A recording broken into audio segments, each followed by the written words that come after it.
بالله من شرور أنفسنا ومن سيئات أعمالنا من يهده الله فلا مضل له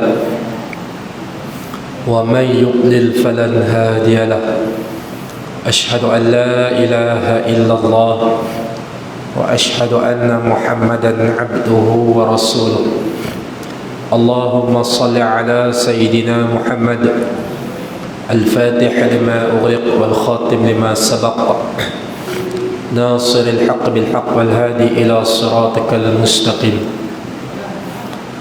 قال الله سبحانه وتعالى في القرآن الكريم بعد أعوذ بالله من الشيطان الرجيم وربك يخلق ما يشاء ويختار صدق الله العلي العظيم. Alhamdulillah, puji dan syukur kita kehadrat Allah Subhanahu wa taala yang masih lagi memberikan kepada kita kesempatan, ruang dan peluang untuk sama-sama kita berhimpun dalam rumah Allah ini. Mudah-mudahan sedikit sebanyak pertemuan kita pada malam ini mendapat keberkatan di sisi Allah Subhanahu wa taala. Tuan-tuan dan puan-puan yang dirahmati Allah, insya-Allah pada malam ini kita akan tengok perbahasan Asma'ullahil Husna, nama-nama Allah yang mulia, pada menyatakan nama yang ke-71 dan nama yang ke-72, iaitu nama Allah Al-Muqaddimu dan nama Allah Al-Muakhiru. Al-Muqaddim dan Al-Muakhir. Jadi mi'yaru ta'allum, objektif perkongsian saya dengan tuan-tuan dan puan-puan tertumpu kepada 4 perkara. Yang pertama, menyebut ta'rif Al-Muqaddim dan Al-Muakhir. Yang kedua, menerangkan syarah kepada ta'rif Al-Muqaddim dan Al-Muakhir. Yang ketiga, menyebut apakah dalil Allah memperkenalkan dirinya dengan Al-Muqaddim dan Al-Muakhir. Dan yang keempat, menerangkan thamaratul iman, buah-buah keimanan bagi orang yang beriman dengan Al-Muqaddim dan Al-Muakhir Allah Ta'ala. Bismillahirrahmanirrahim. Qala Syekhuna Al-Musannifu rahimahullah wa nafa'na bi'ulumihi wa 'ulumina fid dharain. Al-Muqaddimu diterjemahkan dengan makna Allah yang maha mendahulukan. Allah yang maha mendahulukan. Adapun Al-Muakhir diterjemahkan dengan makna Allah yang mengkemudiankan. Ada. Nah, baik. Itu dari segi terjemahan bahasa Arab ke bahasa Melayu. Wa qala al-ulama, telah berkata huwa alladhi yuqaddimu ba'd al-ashya' wa yuakhiru ba'daha. Al-Muqaddim itu Allah Subhanahu wa taala, dialah yang mendahulukan sebahagian yang lain. Adapun Al-Muakhiru, dialah Allah yang mengkemudiankan sebahagian yang lain. Itu maksud dari segi terjemahan bahasa Arab ke bahasa Melayu. Itu Tuhan Al-Muqaddim yang mendahulukan, Al-Muakhir yang mengkemudiankan. Habis dekat tu. Kita tengok objektif yang kedua, iaitu menerangkan syarah pada ta'rif. Kita jangan silap faham. Apabila dibahaskan makna Al-Muqaddim dan Al-Muakhir Allah itu, nak cerita qidam, baqa Allah. Allah itu tidak ada mula dan tidak ada akhir. Bukan yang tu nak dibahaskan. Yang nak dibahaskan kat sini iaitu Allah bertindak sebagai kuasa, sebagai Tuhan yang berkuasa ke atas makhluk untuk mendahulukan atau mengkemudiankan sesuatu. Itu syarah yang pertama. Saya takut selagi kita semua faham Al-Muqaddim ni Tuhan nak cerita bab qidam Tuhan. Tak, bukan cerita hak tu. Bukan kita pegang dalil huwal awwalu wal akhiru wal zahiru wal batinu. Bukan cerita tu. Ini cerita lain. Jadi syarah yang pertama iaitu al-muqaddimu dan al-muakhir Allah, bukan nak cerita berkenaan tentang sifat qidam Allah. Syarah yang pertama. Syarah yang kedua, dalam al-muqaddimu dan al-muakhir Allah Subhanahu wa taala, dia berada di dalam kategori nama Allah yang bersifat Al-Jalal, yang menunjukkan kebesaran dia. Allah yang menunjukkan kebesaran dia. Pasal ini hanya nak jadi Al-Muqaddim dan Al-Muakhir, dia mestilah memiliki keperkasaan dan kegagahan tu untuk mendahulukan sesuatu dan mengkemudiankan sesuatu. Habis dekat tu. Baik, kita masuk syarah yang ketiga. Dia kata, Ustaz, apa yang dimaknakan Tuhan yang mendahulukan dan mengkemudiankan sebahagian yang lain? Macam ni. Secara umumnya, Al-Muqaddim dan Al-Muakhir Allah ada 3 unsur elemen penting. Ada 3 perkara yang utama secara umumnya. Secara umum lah Secara umum ada 3 perkara yang Allah ini Al-Muqaddim dan Allah ini Al-Muakhir. 3 kurungan 1. Allah ini kataqdim. Ini kata ulama. Iaitu Allah ni Al-Muqaddim dan Al-Muakhir imma fi dzat. Allah mendahulukan sesuatu dan mengkemudiankan sesuatu pada perkara zat. Tu yang pertama dulu ni. Allah mendahulukan sesuatu dan mengkemudiankan sesuatu pada perkara zat. Ulama bagi contoh, kataqdimil asbab 'ala al-musabbabat. Seperti Allah mendahulukan sebab ke atas musabbabat. Itu Allah mendahulukan sebab ke atas musabbabat. Contoh, makan dulu ke kenyang dulu, tuan-tuan? Pernah tak orang kenyang dulu baru makan? Melainkan kalau dia dah memang kenyang sebab tadi dah makan. Ni cerita tak makan apa lagi, tiba-tiba kenyang dulu baru makan. Kenyang tu, makan tu adalah sebab. Musabbabat itu adalah kenyang. Kalau kita terjemah ke dalam bahasa orang putih, makan tu adalah kos, sebab. Kenyang tu adalah efek, kesan. Makan ubat dulu ke lega dulu? Makan ubat dulu. Maka makan ubat dulu itu adalah sebab. Lega ataupun sembuh daripada penyakit itu adalah musabbabat. Takatlah clear, tuan-tuan. Baik, nak cerita apa ni? Nak cerita apa?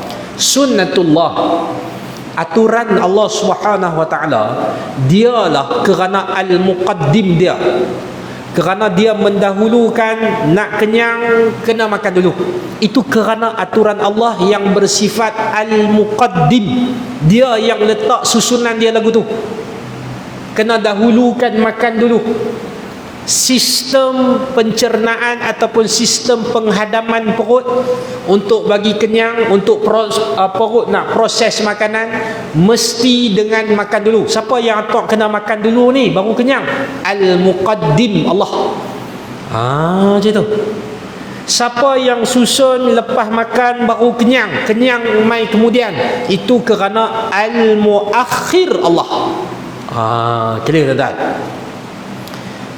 Makan ubat, siapa yang atok dulu makan ubat dulu baru lega? Al-Muqaddim Allah yang susun kena makan ubat dulu. Siapa yang atok lega dulu sesudah makan ubat? Itu kerana Al-Muakhir Allah Ta'ala. Clear, tuan-tuan? Jadi syarah yang kat sini ni, Al-Muqaddim dan Al-Muakhir ni simple saja. Baik, itu yang pertama, iaitu Allah Al-Muqaddim dan Al-Muakhir fi dzat, pada sesuatu zat, benda. Jelas? Yang kedua, baik. Yang kedua, wa imma fi syarfi. Allah ini Al-Muqaddim dan al-muakhir dia pada fi syaraf. Syaraf ni dia kemuliaan, darjat kemuliaan seseorang. Allah lah yang menentukan darjat tu. Baik, kata ulama, kataqdimil mursalina ala ummatihim, seperti Allah mendahulukan para rasul ke atas umat-umatnya. Nabi dulu ke kita dulu? Nabi dulu. Dari segi darjat, dari segi kemuliaan, mana dulu? Nabi dulu. Ada. Nabi Muhammad dulu ke Nabi Musa dulu? Nabi Musa dulu. Ada. Nabi Daniel dulu ke Nabi Nuh dulu? Nabi Nuh dulu. Dari segi apa? Bukan dari segi timeline, bukan dari segi garis masa hidup semata-mata, tetapi merujuk kepada fisyarfi, dari segi sudut kemuliaan. Jadi ketika Allah mendahulukan para nabi dan para rasul ke atas umat mereka, Tuhan letak nabi dan rasul tu dulu. Itu kerana al-muqaddim Allah. Allah letak kemudian selepas Nabi dan Rasul itu siapa dia? Umat-umat mereka. Siapa dia yang letak kemudian kita ni? Al-muakhir Allah. Macam tu. Clear tuan-tuan? Ada. Baik. Yang kedua, contoh yang kedua. Tadi masih lagi dalam isu, masih lagi dalam konteks fi syarfi. Tadi dalam konteks zat, Allah Ta'ala dahulukan sebab ke atas musabab, seperti makan dulu baru kenyang. Yang kedua, Allah Ta'ala muqaddim dan al-muakhir pada syaraf, kemuliaan. Contoh yang pertama, iaitu Allah mendahulukan para rasul ke atas umat-umatnya. Contoh yang kedua, dalam contoh fi syarfi lagi, kataqdimil ilm ala al-amal. Ini menarik. Seperti Allah Subhanahu wa taala mendahulukan ilmu ke atas amal. Amal dulu ke nak beramal dulu ke nak kena mengaji dulu? Kena mengaji dulu. Itu. Kena mengaji dulu. Kalau tak mengaji, kalau kita tak mengaji, beramai saja, dikhawatiri kita akan melakukan sesuatu yang bertentangan seperti yang digaris panduankan oleh Allah dan Nabi. Dia, bila konsep beramal ni tuan-tuan, konsep beramal ni dia tak boleh pakai logik. Apa hukum saya minum air? Apa hukum saya minum air guna botol desa ni? Harus. Apa hukum saya mengajar pakai mic? Harus. Apa hukum kita duduk dalam masjid buka kipas? Harus. Al-aslu fil asya' al-ibahah. Asal sesuatu perkara itu adalah harus, selagi mana tidak ada perkara adapun unsur-unsur luar yang menukarkan hukum harus jadi hukum yang lain. Contoh, minum guna botol desa, saya harus. Kalau ada minum air kosong ataupun air-air yang dibenarkan. Kalau saya isi arak dalam ni, minum guna air botol desa, boleh ke tak? Jadi haram dah, hukum boleh berubah. Tetapi berbeza pula dengan kaedah amal ataupun ibadat. Amal ni, kaedah amal ataupun kaedah ibadat ni, al-aslu fil ibadat al-haram. Asal bagi sesuatu ibadat itu, asal dia adalah haram. Puasa di bulan Ramadan, asal dia haram. Tapi bila mai turun ayat kata wajib, baru dia jadi wajib. Kalau kita tak guna konsep yang macam tu, kaedah usul fiqh yang macam tu, maka manusia akan mula mereka-reka ibadat sesuai dengan apa salahnya benda ni benda baik. Itu yang kita takut. Apa salahnya tawaf keliling masjid Sungai Mati? Tak. Tawaf je pun, saya bukan buat apa pun, saya keliling masjid Sungai Mati sambil duk labbaik Allahumma labbaik, sambil duk buat lafaz talbiyah. Apa salahnya? Ada apa salahnya ni yang masalah kalau dalam ibadat? Ibadat dia tak boleh ikut-ikutan, dia mesti ada dalil. Pasal agama ni bukan hak kita. Dia ada rules dia. Dia ada kita kata garis panduan dia. Jadi kita tak boleh nak mereka. Maka sebab tu Allah Ta'ala memuliakan ilmu dengan mendahulukan ilmu daripada amal. Pasal apa Tuhan mendahulukan ilmu? Kerana dia al-muqaddim Allah. Pasal apa Allah Ta'ala mengkemudiankan al-amal? Kerana al-muakhir Allah. Clear tuan-tuan? Habis dekat tu. Susah. Contoh yang ketiga. Contoh yang ketiga. Masih lagi dalam tajuk fi syaraf, dalam soal kemuliaan. Kataqdimil ummah 'alal ummah. Ni. Seperti contoh yang seterusnya, Allah Subhanahu wa taala ini mendahulukan dan mengkemudiakan dalam perkara kemuliaan, iaitu pada kataqdimil ummah 'alal ummah, seperti Allah mendahulukan sekian umat ke atas umat-umat yang lain. Contoh, umat Nabi Muhammad sallallahu alaihi wasallam, walaupun Nabi kita ni umat yang last sekali, kita kata adik bongsu. Kalau nak dibandingkan dengan umat Nabi Allah Ibrahim, kalau nak dibandingkan dengan umat Nabi Allah Nuh, kalau nak dibandingkan dengan umat Nabi Allah Adam, kita ni yang terkemudian sangat dah. Walaupun terkemudiannya kita ni, tetapi Allah memuliakan kita dengan kita ni lebih daripada umat yang lain. Contoh dari segi sudut ibadat, umat lain sekali buat, sekali pahala, tidak ada gandaan. Kita sekali buat satu benda yang kita buat, berganda-ganda pahala dia. Contoh yang kedua lagi, masih lagi dalam isu kategori umat yang dimuliakan. Kerana contoh lagi, macam contoh dibangkitkan semula pada hari kiamat. Walaupun kita di last, tapi kita dibangkitkan dulu dan kita ditimbang dulu. Gitu. Kita potong queue. Kerana fi syarfi Tuhan, Allah lah yang memberikan keutamaan tu kepada umat Muhammad SAW ke atas umat-umat yang lain. Macam mana jadi lagu tu? Kerana Allah Al-Muqaddim, Allah mendahulukan kita. Pasal apa umat yang sebelum-sebelum ni dia duduk belakang kita? Kerana Al-Muakhir Allah. Simple tuan-tuan. Simple. Habis dekat tu. Seterusnya.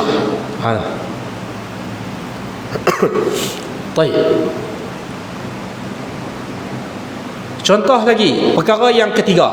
Ini nak masuk elemen yang ketiga. Saya minta maaf tuan-tuan, kok malam ni saya tak berapa nak firm sikit sebab tak berapa sihat. Tadi dah telan Panadol, ubat sakit orak semua telan dah. Jadi seadanya saja pada malam ni saya minta maaf sihat.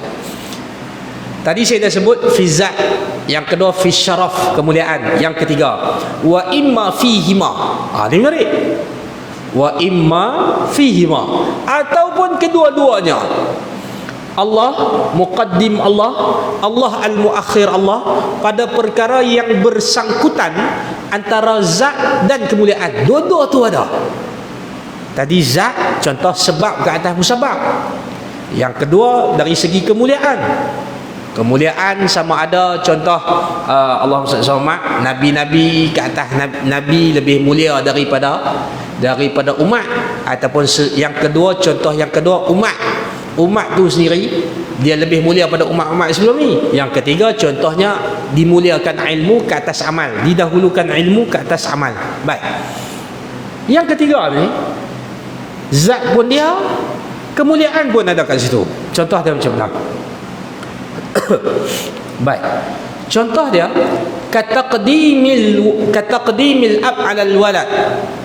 Seperti mana Allah mendahulukan ayah ke atas anak.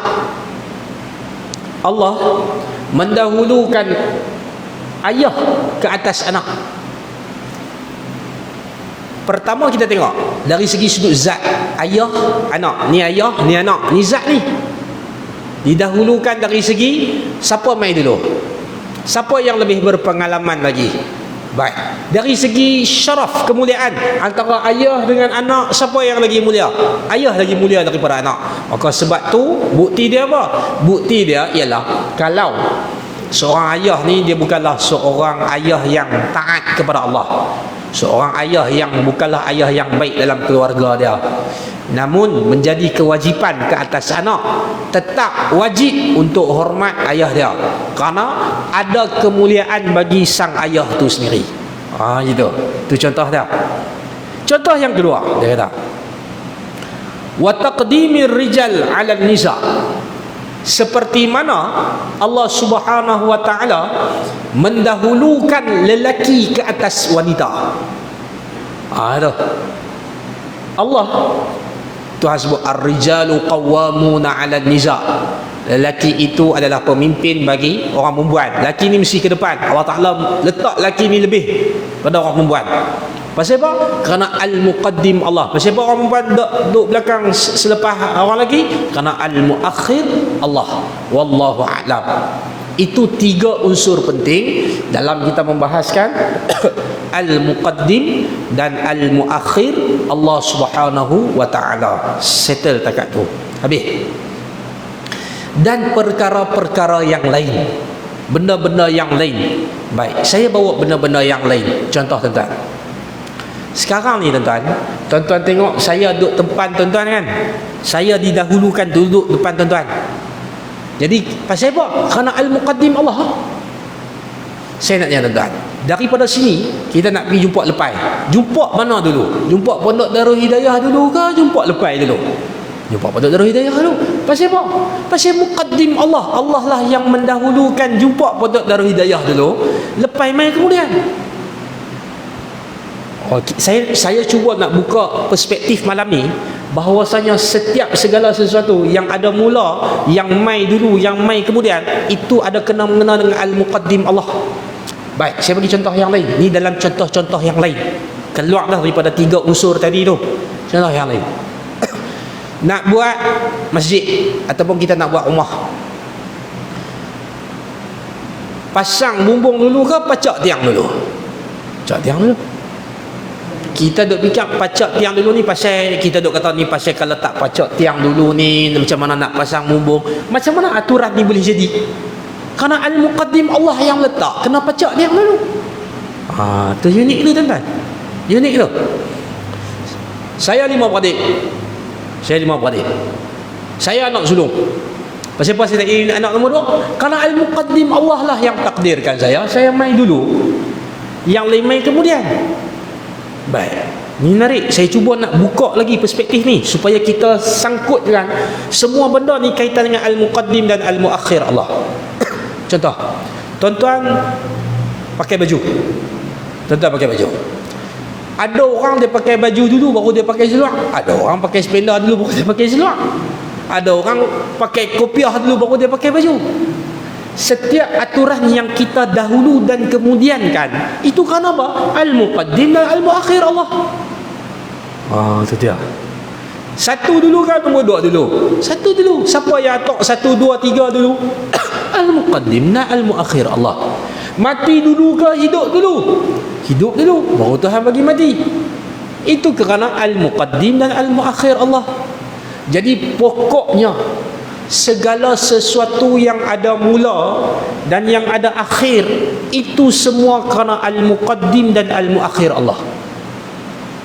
Sampai sekecil-kecil kau ni nak minum air, nak buka tudung botol dulu, dia tak boleh terus minum. Itu ada al-muqaddim dan al-muakhir Allah Subhanahu wa taala.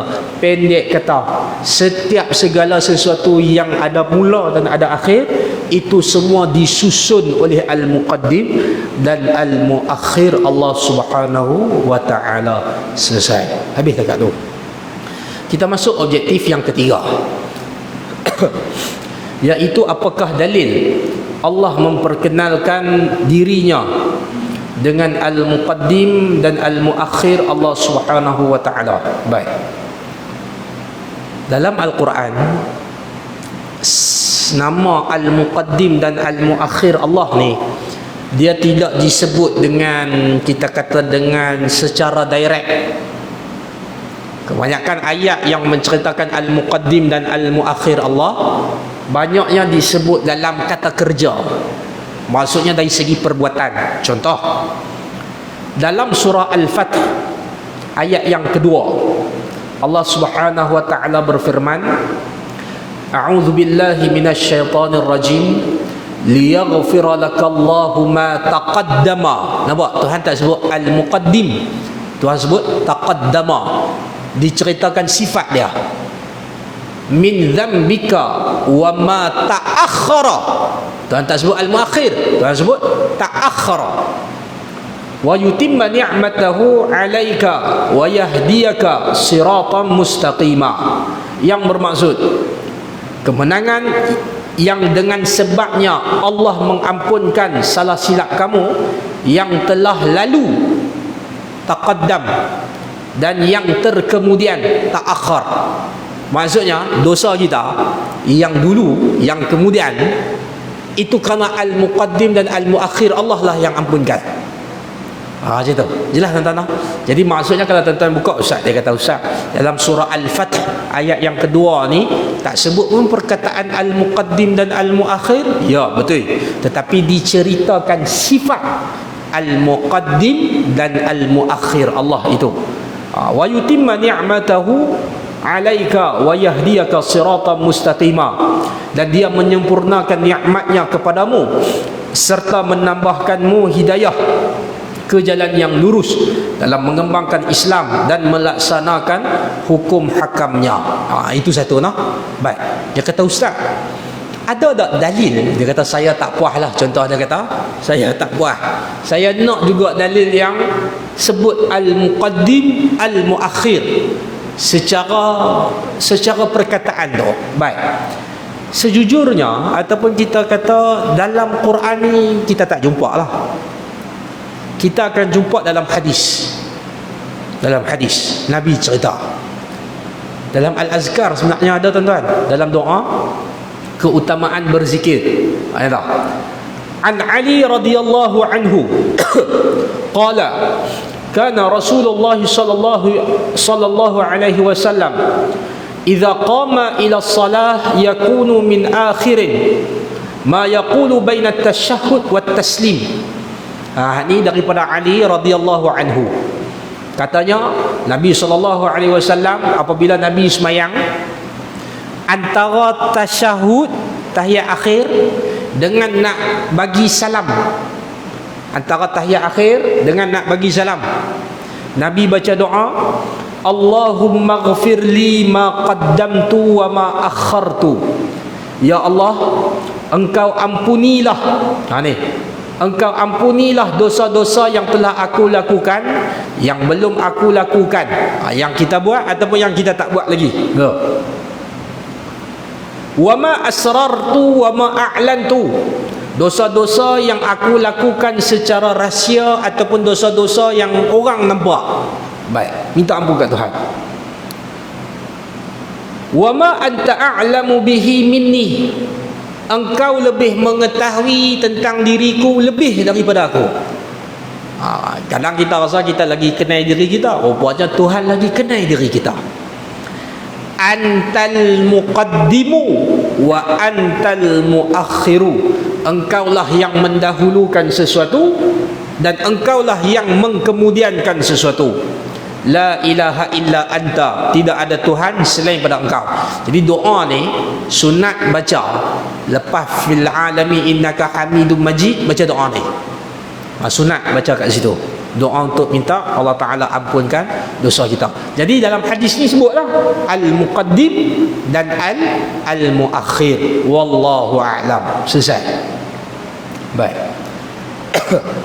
Seterusnya tuan-tuan, kita masuk objektif yang terakhir.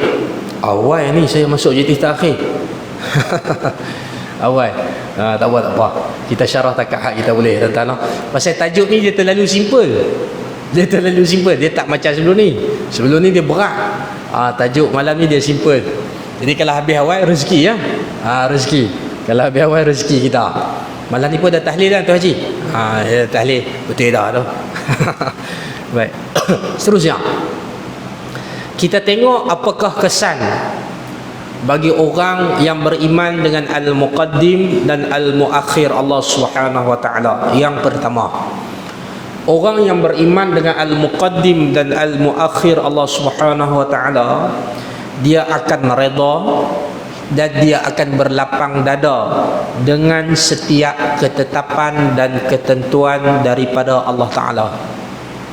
Dia bukanlah jadi orang yang bersifat rebel, orang yang kerja nak memberontak. Pasal apa lelaki boleh nikah 4, perempuan tak boleh? Dia mula tak fikir. Pasal apa laki boleh mendapat harta pusaka, dua perempuan dapat nisbah satu? Pasal apa laki imam kena duduk depan, tak boleh ke perempuan pula jadi imam campur dengan laki? Itu. Jadi kalau kita faham apa sahaja ketetapan Allah yang berikan kepada kita, sama ada dari segi kemuliaan, Allah dah letaklah kemuliaan kita jadi lagu ni. Kita ni walaupun kita ni biasa-biasa saja, kita takat ni saja, tak boleh kita nak kelepiak bagi kedudukan kemuliaan kita mengatasi para nabi dan para rasul. Tak boleh. Tak boleh kita nak buat kedudukan kita sebagai seorang isteri melebihi daripada kedudukan suami. Tak boleh. Tak boleh. Kerana tu ketetapan. Tuhan dah dahulukan suami dulu baru isteri. Contoh dalam Islam, apabila seorang suami didahulukan sama ada isteri ataupun mak dia, siapa yang didahulukan lagi? Mak yang dahulu, baru isteri. Isteri tak boleh kata lagu ni, kalau macam tu saya pun kena mak saya dulu. Tak boleh. Dalam Islam, isteri keutamaan yang pertama, prioriti dia adalah suami. Dia tak kata takci situ Ustaz. Dia bukan kata takci. Tuan-tuan, ketika Allah mendahulukan sesuatu dan mengakhirkan sesuatu dalam isu-isu kemuliaan, dalam faktor-faktor kemuliaan, dia bukanlah bersifat kita kata sensitivity. Tak. Tuhan dahulukan lelaki dulu baru perempuan. Tak. Bukan tentang soal jantina, soal tentang gender. Tak. Allah lebih mengetahui sebab apa. Antaranya kata ulama, hikmah dia ialah orang lelaki menanggung lebih banyak daripada orang perempuan. Menanggungnya banyak daripada orang perempuan. Tanggungjawabnya itu lebih daripada orang perempuan. Banyak benda yang nak disoal siasat di hadapan Allah di atas apa yang dia tanggung. Maka Allah Ta'ala muliakan dia lebih daripada orang perempuan. Maka kita tak boleh nak buat petikai lebih kurang. Itu. Ketika Allah mendahulukan hukuman-hukuman Tuhan mengatasi keutamaan dia lebih daripada hukum-hukuman dunia, maka kita tak boleh kata hukuman-hukuman dunia bersifat lebih relevan, bersifat lebih sesuai daripada sekarang. Itu tak boleh kata lagu tu, walaupun tak dilaksanakan. Tak boleh kata macam tu. Dah didahulukan lagu tu lah sifat dia. Macam tu. Dan yang paling penting tuan-tuan, jangan silap mendahulukan tentang soal kemuliaan ni, takut tersesat. Contoh dia ni pulun dulu. Benda ni dia ni itu saya dulu ni kalut lah zaman saya mengaji dulu ni. Kami ni anak-anak Matak Mahmud ni pulun. Hari Khamis, patutnya hari Khamis tu balik asrama, 2 minggu sekali tu balik asrama. Kami tak balik. Pi mengaji, pi jumpa tok guru tu, pi jumpa tok syekh ni. Kadang sebulan 2 tak balik. Kadang ni tak dan telefon mak, tak dan telefon ayah, tak tanya khabar mak, tak tanya khabar ayah. Kadang ni bila dengan syekh ni dulu diajak, bila kalau salam dengan syekh ni, cium sini, kali tapak tangan, cium tapak tangan dia pula. Tak ada masalah lah, tu adab, memang adab. Tapi fikir boleh. Nama ayah kita buat lagu tu. Pernah ditanya, ada kisah. Nak kata betul tak betul wallahu alam, tapi dikisahkan. Ada seorang murid berjalan-jalan nak mencari wali Allah untuk dia belajar. Jalan, dia jumpa seorang wali duduk tengah atas batu di sungai. Cerita ni terlalu tipikal lah tuan-tuan, tapi dengar apilah, cerita aja. Jangan tanya riwayat mana, sekadar ambil pengajaran. Jadi dia pun pergi jumpa tok guru ni, tok syekh ni. Dia kata, tok syekh, aku nak belajar dengan hang, dan aku nak hang doakan aku sebab aku ni tak berapa nak pandai. Jadi kita nak bertawassul dengan orang soleh ni memang dibenarkan dalam agama. Jadi kata guru dia, kata tok syekh ni, dia kata jangan kalut cari wali yang bernama, kena cari wali yang tak bernama. Dia kata kalau nak cari wali yang tak bernama ni susah, dah tak tahu nama.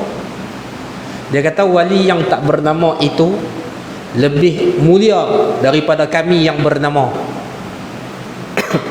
Dan doa dia itu tidak ada hijab antara dia dengan Tuhan. Sekali saya dia tadah tangan, jadi puas fikir siapa dia wali yang tak ada nama ni. Mak masing-masing itulah wali kita. Kadang ni kita terlalu utamakan adab, terlalu utamakan dengan orang luar walaupun dia soleh. Tapi keutamaan yang mesti diberikan, yang mesti kita dahulukan adalah mak kita, adalah ayah kita, barulah orang lain. Tak ada siapa mungkinlah ayah kita, mak kita ni taklah sealim orang lain, taklah sealim orang yang buka kitab ni, taklah sewarak orang lain. Tetapi kedudukan mereka berdua ini di sisi Tuhan telah didahulukan mengatasi makhluk lain. Maka kena utamakan. Sebab tu tuan-tuan, dalam hal ni kita mesti clear. Yusuf Al-Qaradawi pernah sebut tentang al-aulawiyat, keutamaan. Apa yang nak diutamakan dalam hidup kita? Apa yang nak diisi dalam hidup kita?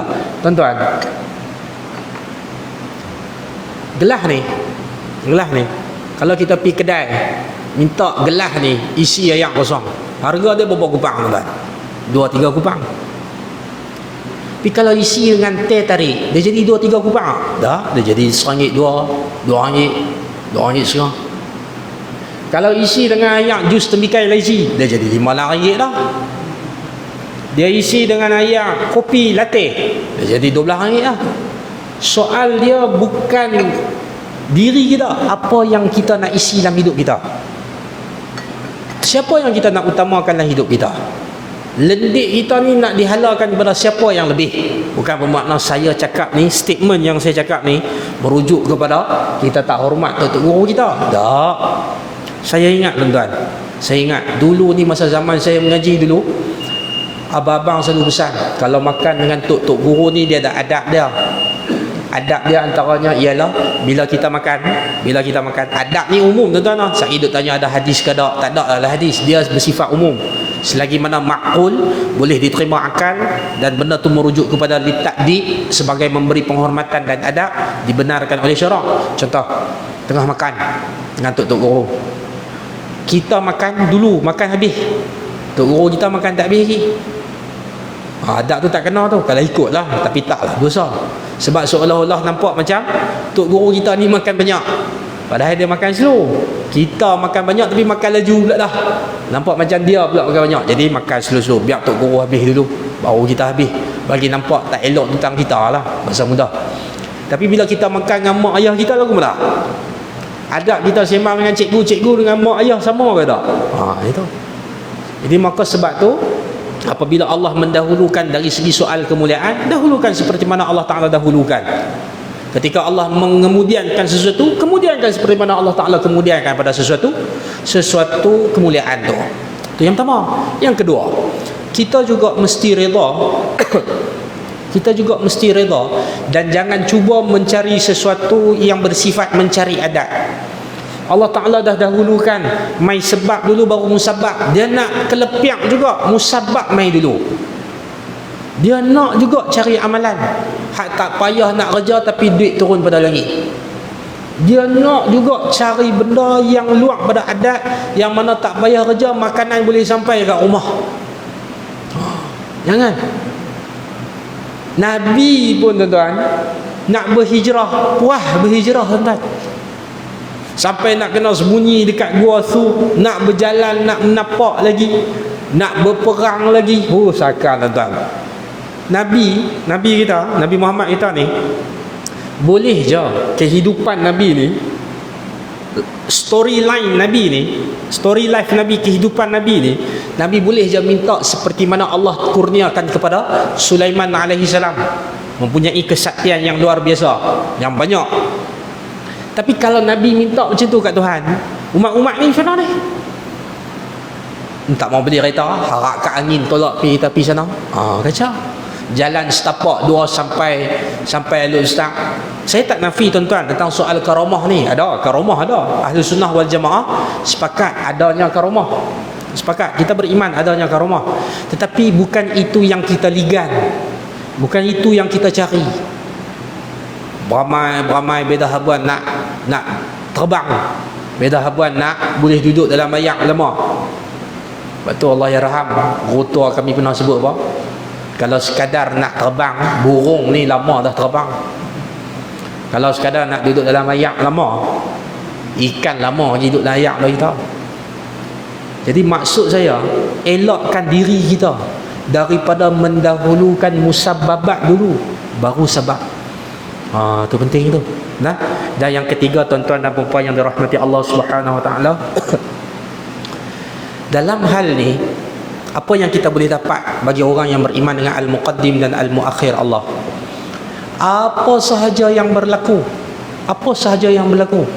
dia akan berlapang dada dengan ketetapan Tuhan. Dia akan mencari hikmah.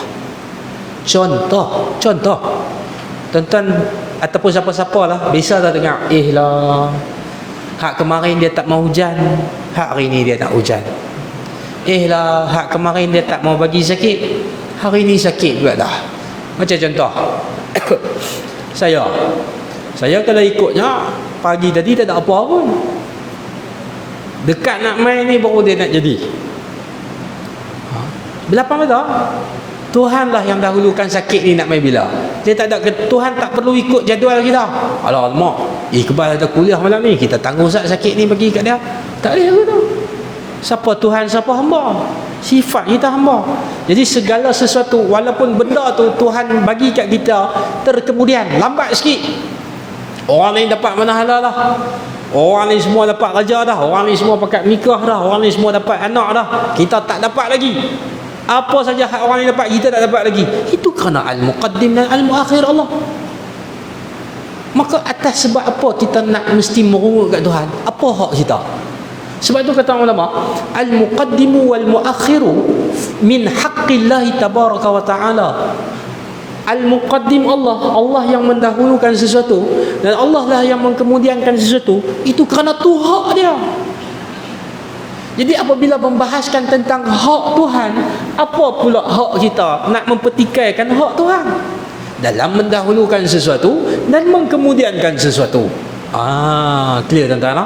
Clear. Jadi tuan-tuan dan puan-puan yang dirahmati Allah, secara kesimpulan ya, Muqaddim Muakhir ni simple lah, padah lah tuan-tuan. Kalau ikutnya 3 minggu ni semua tajuk berat, malam ni kira penutup lah, tajuk mudah sikit. Minggu depan berat balik, InsyaAllah minggu depan berat balik. Tiap-tiap hari berat, pening tuan-tuan. Jadi alhamdulillah selesailah tajuk Al-Muqaddimu dan Al-Muakhiru Allah seadanya, dengan keterbatasan pengetahuan saya yang sedikit ni. Boleh jadi kalau orang lain cerita, dia jadi lagi banyak. Jadi pengetahuan saya ni takat ni je lah. Saya minta maaf kalau ada kurang dan silap. Terima kasih banyak-banyak atas kesudian tuan-tuan dan puan-puan hadir pada malam ni. Saya mohon maaf, mohon ampun sekiranya terdapat sabaqul lisan, tergelincir dalam berbicara. Man kathura kalamuhu kathura saqtuhu. Barang sesiapa yang banyak cakapnya, dikhotiri banyak juga silapnya. Yang baik datang daripada Allah, yang lemah, yang kurang datang pada saya sendiri. Hakikatnya qul kullun min indillah, katakanlah baik dan buruk ini hakikatnya datang daripada Allah. Aqulu qawli hadza wa astaghfirullahal azim li wa lakum. Wassalamu alaikum warahmatullahi wabarakatuh. A'udzubillahi minasyaitonir rajim. Bismillahirrahmanirrahim. Allahumma shalli ala sayyidina Muhammad wa ala ali sayyidina Muhammad. Allahumma fahamnaha Sulaiman wa kullana atayna hukma wa ilma. وسخرنا مع داود الجبال سبحنا طيرا وكنا فاعلين يا حي القيوم يا رب موسى وهارون يا رب إبراهيم يا رب سيدنا محمد صلى الله عليه وسلم عليهم أجمعين. اللهم رزقنا الفهم والحكمة والعقل والحفظ برحمتك يا أرحم الراحمين والحمد لله رب العالمين.